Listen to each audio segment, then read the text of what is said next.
देख रहे हैं डार्क फाइल्स। डार्क फाइल्स में आज की कहानी हमारे साथ शेयर की है वसीम खान जी ने। तो चलिए बढ़ते हैं वसीम जी की भेजी गई कहानी की ओर। कहानी में आगे बढ़ने से पहले अगर आपने अभी तक डार्क फाइल्स चैनल को सब्सक्राइब नहीं किया है तो कर लें और साथ ही बेल आइकन को भी ज़रूर दबाएं ताकि आने वाली वीडियोस की नोटिफिकेशंस आपको जल्दी मिल जाए। वसीम जी बताते हैं कि वो 10 जुलाई 2006 की रात थी जब मुझे किसी ज़रूरी काम के चलते अपने घर से लगभग 25 किलोमीटर दूर जाना पड़ा। दरअसल मैं पेशे से एक मैकेनिक हूँ और मुझे एक कार को रिपेयर करने के लिए अभी जौनपुर जाना पड़ा। वहाँ पहुँचकर मैं कार को देखने लगा। लगभग 45 मिनट कार को ठीक से देखने के बाद कार की दिक्कत पकड़ में आई। प्रॉब्लम समझ आ जाने के बाद कार को ठीक करने में ज़्यादा वक्त नहीं लगा। कार को ठीक करने के बाद जब मैंने अपनी नज़र घड़ी पर डाली तो वक्त हो रहा था रात के 10:30 बजे का। लिहाजन मैं अपनी बाइक तेज़ी से भगाकर घर की तरफ बढ़ने लगा। अब तक रात भी काफ़ी हो चुकी थी और मैं बड़ी मुश्किल से अपनी आंखें खोल पा रहा था, जिस वजह से मुझे बाइक चलाने में थोड़ी दिक्कत का सामना करना पड़ रहा था। अब मैं जिस रास्ते पर आगे बढ़ रहा था वो रास्ता काफ़ी सुनसान था। उस सन्नाटे भरे रास्ते पर सिवाय मेरे कोई परिंदा भी नहीं था। हालांकि उस जंगल से घिरे पूरे रास्ते पर अच्छी खासी लाइटें थीं, पर मैं उस पूरे रास्ते पर अकेला था, जिस वजह से मेरी थोड़ी हिम्मत सी टूट रही थी। मैं अभी तेजी से उस रास्ते को पार कर ही रहा था कि तभी एक काली बिल्ली ने मेरा रास्ता काट दिया।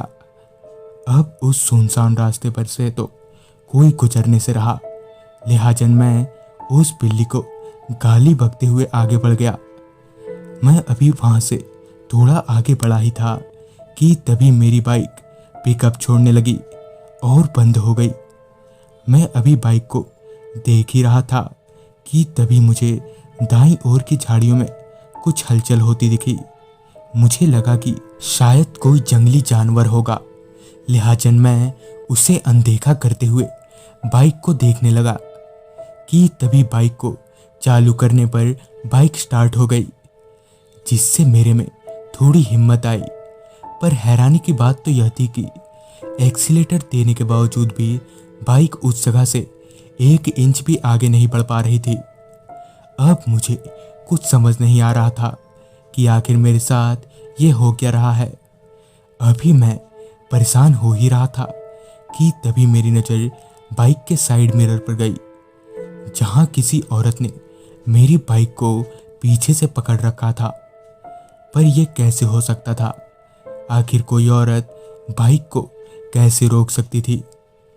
कि तभी उस औरत का चेहरा बदलने लगा और उसकी आंखें दूध जैसी सफ़ेद हो गईं। उसके इस भयानक चेहरे को देखकर मैं सकपका गया और डर से मेरा पूरा शरीर ठंडा पड़ने लगा। कि तभी उस औरत ने मुझे गले से पकड़कर दूर फेंक दिया। अब मेरी हिम्मत जवाब देने लगी थी कि तभी पीछे से वहाँ एक कार आ पहुंची, जिसके आते ही वो चुड़ैल अजीब तरीके से गायब हो गई। जिसके बाद मैंने उन्हें पूरी आपबीती बताई। सारी बात सुनने के बाद उन्होंने बताया कि वो चुड़ैल पहले भी इसी तरह कई लोगों का शिकार बना चुकी है, जिस वजह से इस रोड पर अकेले कोई नहीं आता। पर आखिर इसका मकसद क्या है, ये आज तक किसी को पता नहीं चल पाया। तो दोस्तों, ये थी वसीम खान जी की भेजी गई कहानी। अगर आपके पास भी ऐसी कोई कहानियां हैं तो हमारे साथ ज़रूर शेयर करें और देखते रहें डार्क फाइल्स।